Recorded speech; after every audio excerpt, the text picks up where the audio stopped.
मत्ती की इंजील उसका 5वां बाब उसकी 29वीं आयत।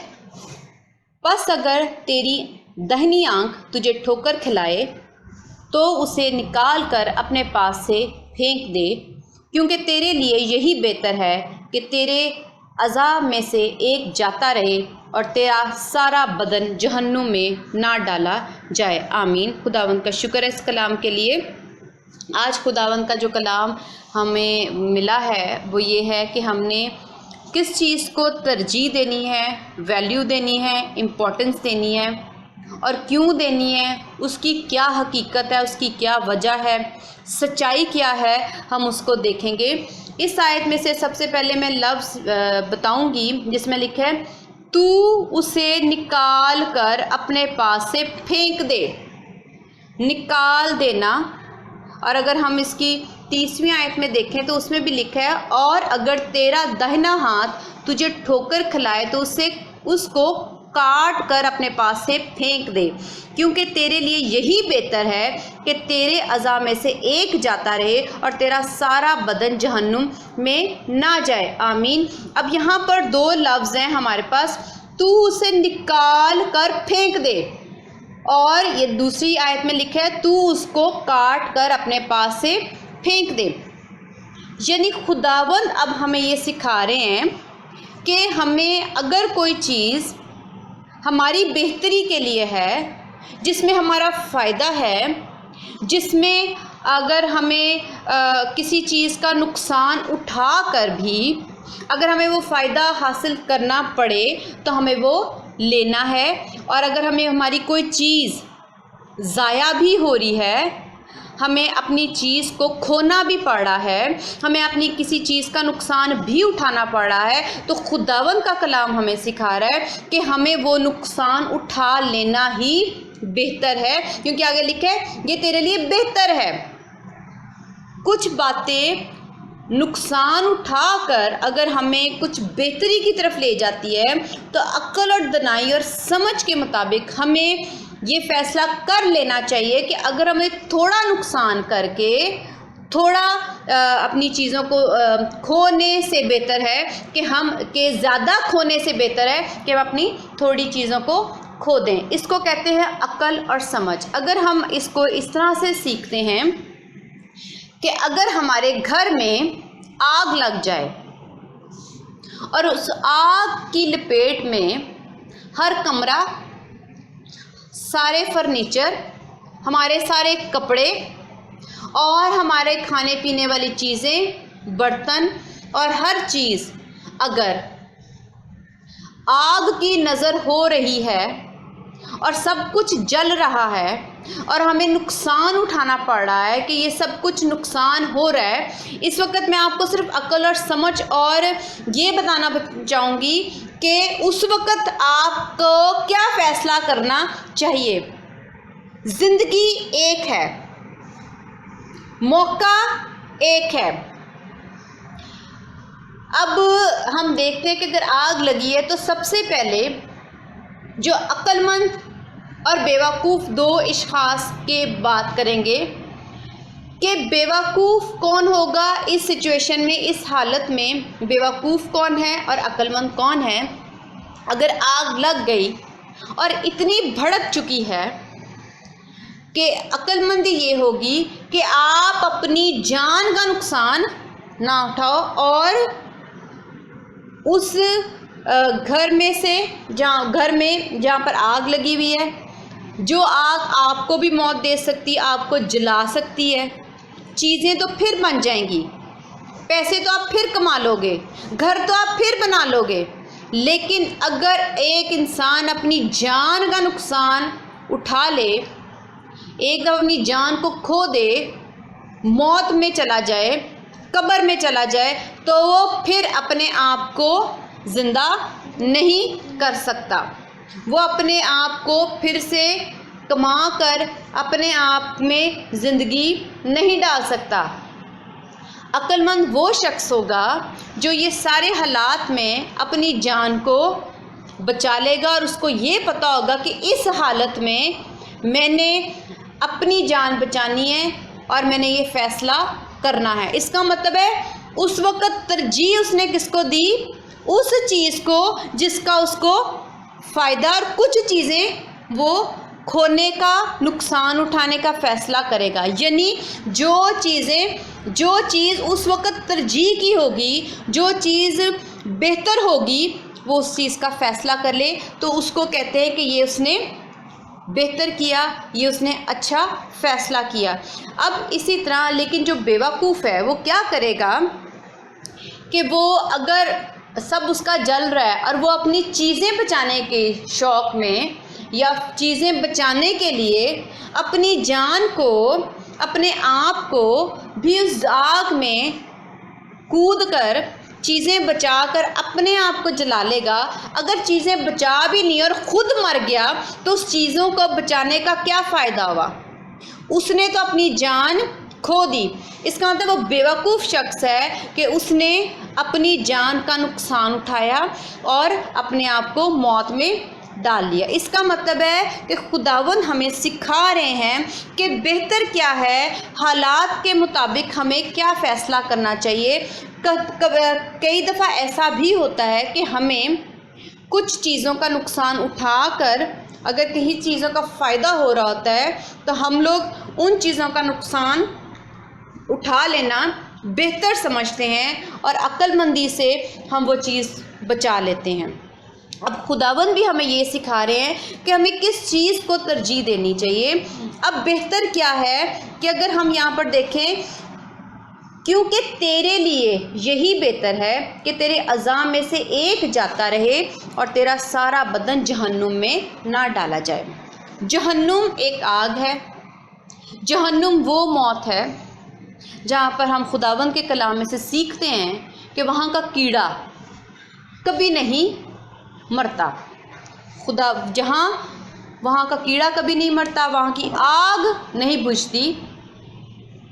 इसका मतलब है कि ज़िंदगी को आराम देना, दूसरी चीज़ों, अगर हम बेजान चीज़ों की खातिर, अपनी ख्वाहिशों की खातिर, अपनी बेवकूफ़ियों की खातिर, अपने पैसों को लेकर, अपनी दौलत को लेकर, अपनी इज़्ज़त को लेकर हम ये सोचते हैं कि हमें इन चीज़ों का नुकसान ना हो, लेकिन अगर मुझे जहन्नुम में जाना पड़े तो कोई बात नहीं, जहन्नुम की आग में जले जाएं तो कोई बात नहीं, लेकिन मैंने अपनी ख्वाहिशों, अपनी दौलत, अपनी इज़्ज़त, अपनी चीज़ों को मैंने नहीं छोड़ना।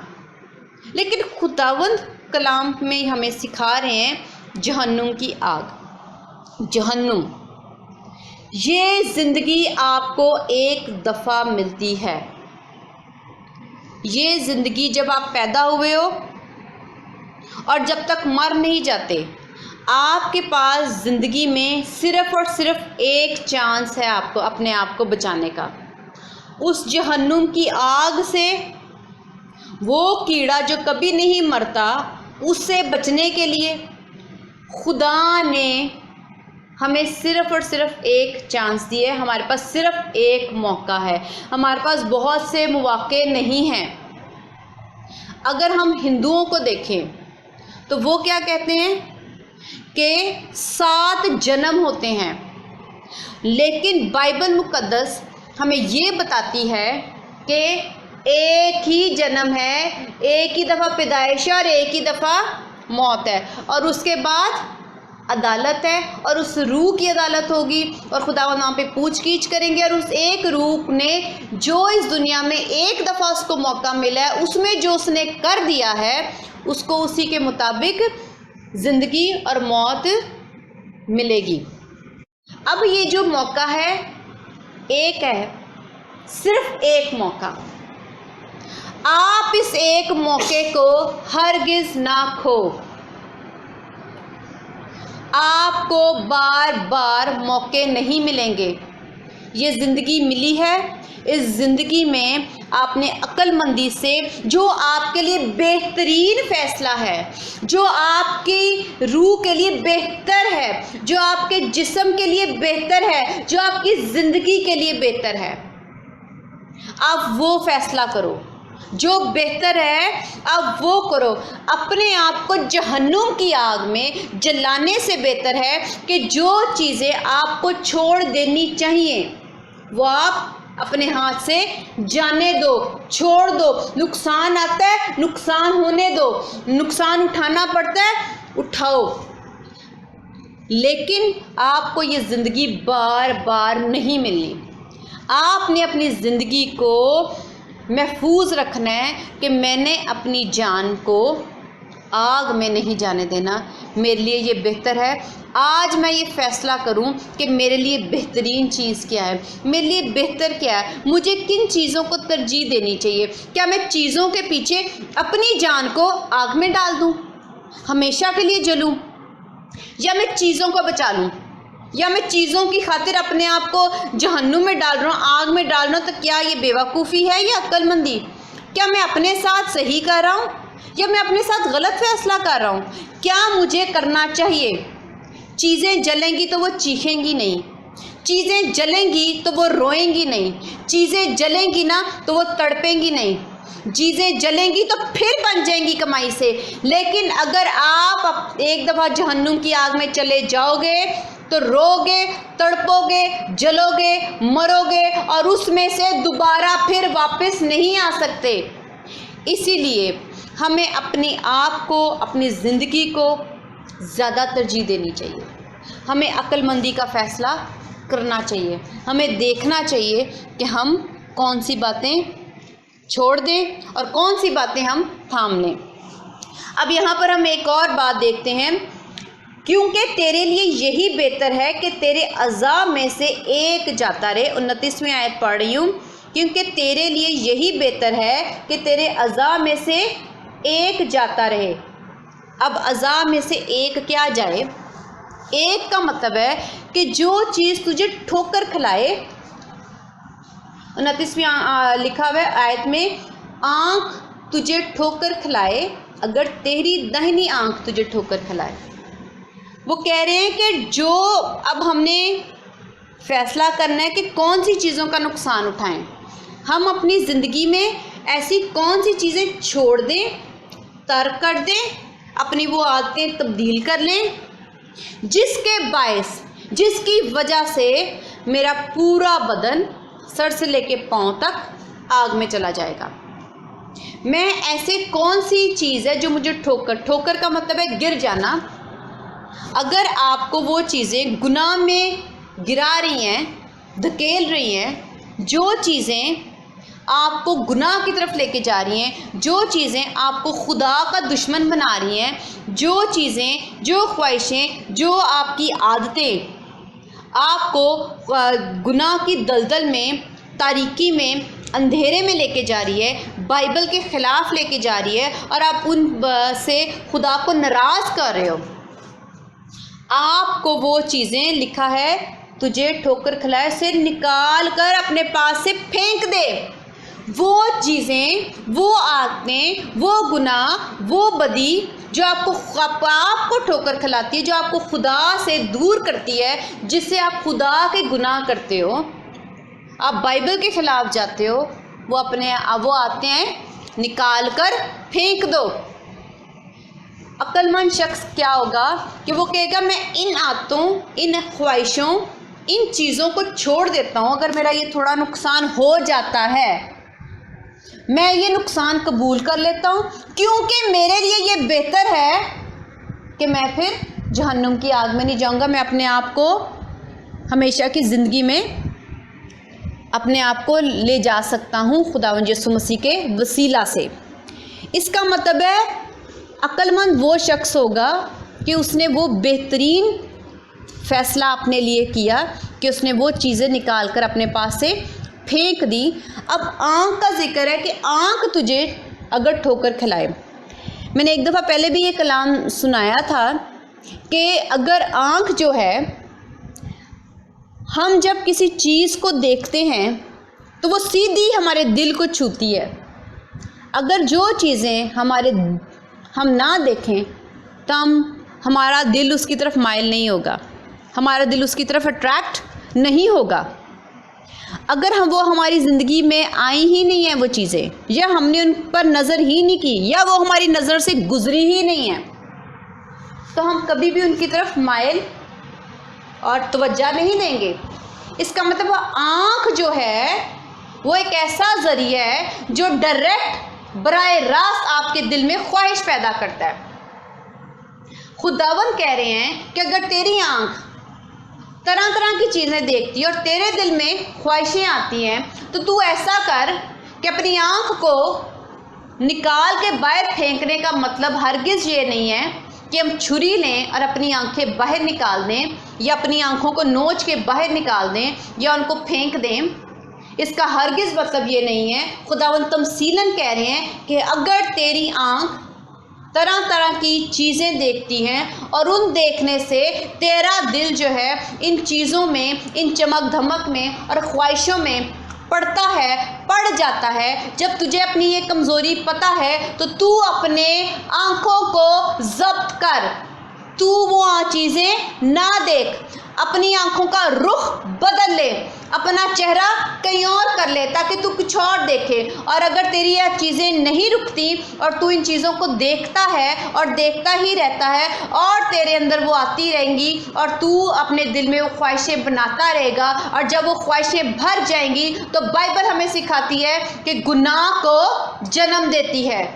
ख्वाहिशें जब हामला हो जाती हैं तो गुनाह को जन्म देती हैं। और बेहतर क्या है कि हम इन ख्वाहिशों को निकाल के बाहर फेंक दें, ताकि बेहतर ये हो कि हम लोग ज़िंदगी में दाखिल हो जाएं।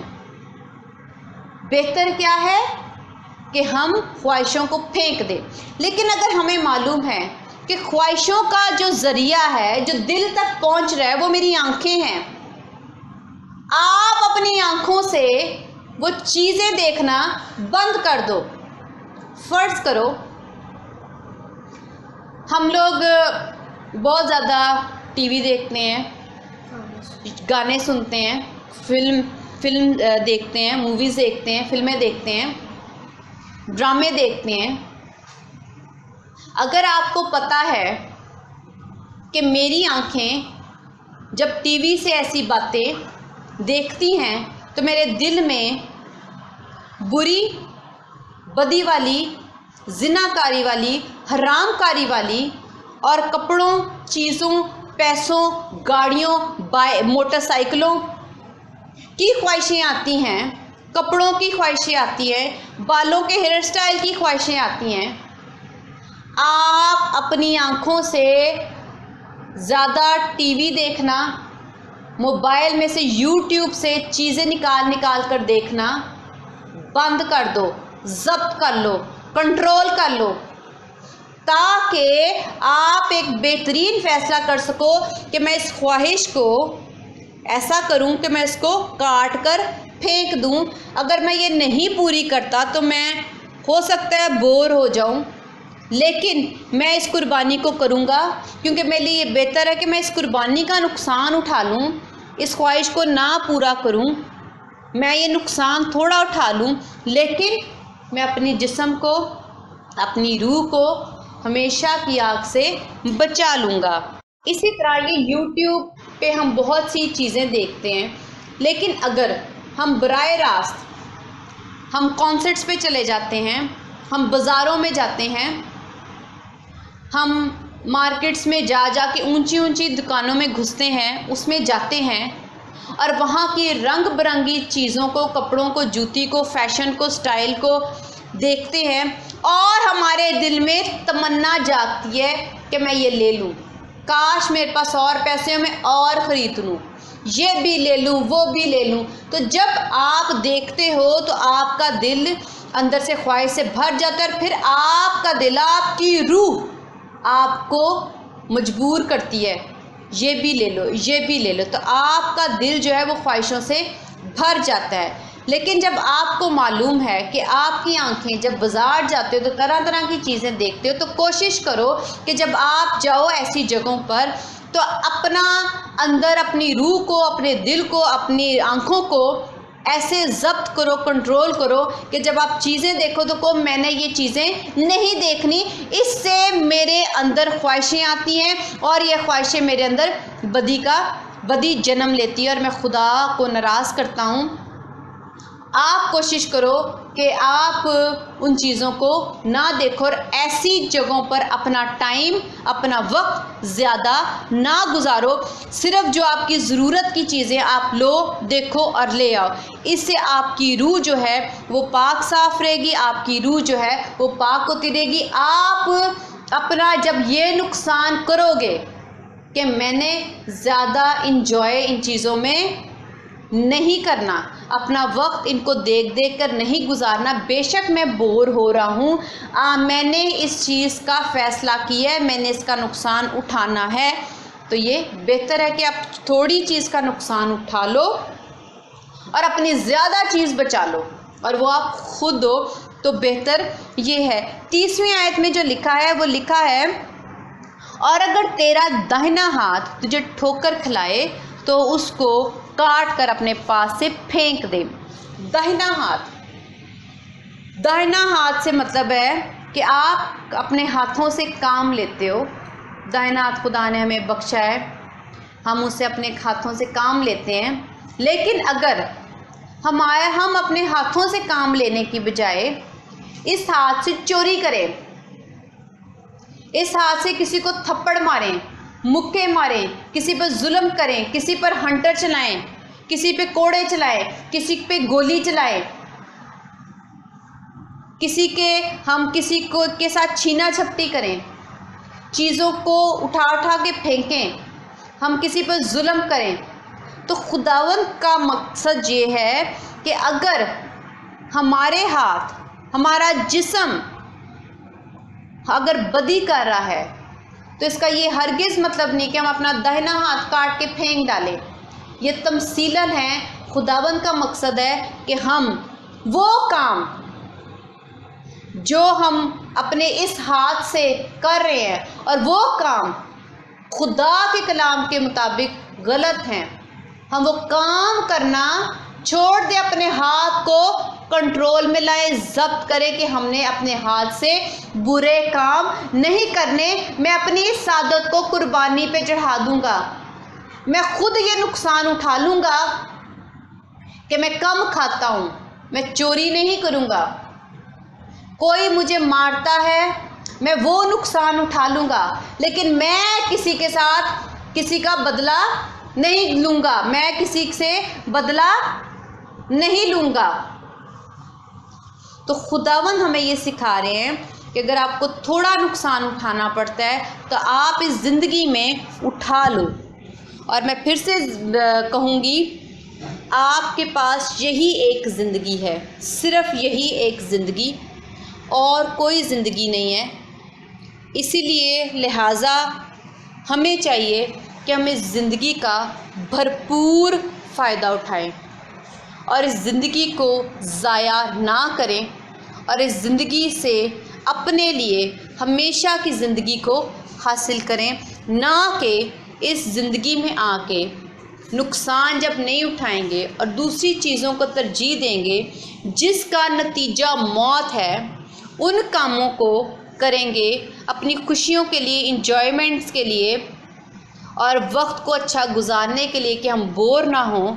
आप इस ज़िंदगी में जो 30 साल है, 60 साल है, हो सकता है ज़्यादा से ज़्यादा 90 साल है या इससे भी ज़्यादा हो सकती है, लेकिन अगर आप 100 साल अच्छे और मज़ेदार और इन्जॉयमेंट अपनी मर्ज़ी के मुताबिक गुजार लोगे, लेकिन ये जब ज़िंदगी आपको वापस नहीं मिलनी, जिसमें आपको मौका नहीं मिलना, आप 100 साल के बाद जब मरते हो तो फिर आप जहन्नुम की आग में अपनी आंखें खोलोगे, और वो 100 साल की ज़िंदगी नहीं है, उसकी कोई महदूद ज़िंदगी नहीं है, लामहदूद ज़िंदगी है, उसका कोई इख्तिताम नहीं है, उसका कोई आखिर नहीं है, वो चलेगी और फिर चलती ही जाएगी। तो आप 100 साल अगर आपको खुदावंद के लिए अपनी ख्वाहिशें, अपनी आदतें, अपना यूट्यूब, अपनी फ़िल्में, अपने गाने, अपनी आदतें, इस तरह की कॉन्सर्ट्स पे जाना और इस तरह की चीज़ों का अगर आपको नुकसान उठाना पड़ता है, अपनी ख्वाहिशों का नुकसान उठाना पड़ता है, अपनी दौलत का नुकसान उठाना पड़ता है, तो आप उठा लें, क्योंकि 100 साल आप ये अगर इंजॉय कर लेंगे तो जो कभी ज़िंदगी ख़त्म नहीं होनी उसमें आप सिर्फ जलेंगे। अगर बेहतरीन फ़ैसला ये है कि आप ये फ़ैसला करें कि मैं 100 साल या 30 साल या 60 साल या 90 साल या जितने भी मैंने ज़िंदगी जीनी है, जितनी खुदा ने मेरे लिए लिखी है, मैं उसका नुकसान उठा लेता हूँ, क्योंकि ये थोड़े साल हैं। ये साल हमेशा की ज़िंदगी से कंपैरेटिवली थोड़े हैं। अगर मैं इनका मुकाबला या मुआवजना करूं तो ये साल थोड़े हैं। मैं इस साल इन सालों में जितनी देर मैंने ज़मीनी ज़िंदगी जीनी है उसका नुकसान उठा लेता हूं, ताकि मैं हमेशा तक ना जलूं। तो ये है वो बेहतरीन फ़ैसला जो खुदावंद चाहते हैं कि हम बेहतरीन फ़ैसला इसलिए करें क्योंकि ज़िंदगी एक बार खुदा ने दी है, ये बार बार नहीं मिलनी। और अगर हम अपनी जान का नुकसान उठाएंगे तो हम बेवकूफ़ हैं कि हमने ये 30 साल खुशियों से गुजारना चाहे और हमेशा की ज़िंदगी हमेशा की मौत में दाखिल होना पसंद किया। तो ये हमारी बेवकूफ़ी है। अक्लमंद वो है जो इन सालों में, जो खुदा ने उसको एक ही मौका दिया है, वो इन अपने सालों में, अपनी ज़िंदगी के ज़मीनी ज़िंदगी के सालों में नुकसान उठा ले, बोर हो जाए और खुदावंद को ये चीज़ें, अपनी ख्वाहिशें, ऐसी बातें जो खुदा को नापसंद हैं छोड़ दे, तर्क कर दे। सिगरेट पीना, शराब पीना, हरामकारी करना, नशा करना, घूमना फिरना, आवारागर्दी करना, जिनसे खुदा को नफ़रत है, अगर हम ये चीज़ें छोड़ दें, वक्ती जो 30 साल, 60 साल, 90 साल हमने जीना है, अगर हम ये चीज़ें नहीं करेंगे तो हम अक्लमंद हैं कि नहीं, हम ये चीज़ें छोड़ दें, हमें ये नुकसान उठाना पड़ेगा तो कोई बात नहीं, लेकिन उसके बाद मैं ऐसी ज़िंदगी जीऊँगा जो कभी ख़त्म नहीं होगी। खुदावंद ने वादा किया है कि वो आपको, हम सबको जलाली ज़िंदगी देगा। इसलिए खुदावंद का शुक्र है कि मैं का शुक्र अदा करती हूँ कि खुदावंद ने आज हमें बहुत प्यारा और ख़ूबसूरत कलाम दिया। मैं ईमान रखती हूँ, उम्मीद रखती हूँ कि सब सुनने वाले को खुदावंद बहुत बरकत दे और खुदावंद हम सब के साथ हों। आमीन। खुदावंद का शुक्र है। हालेलुया।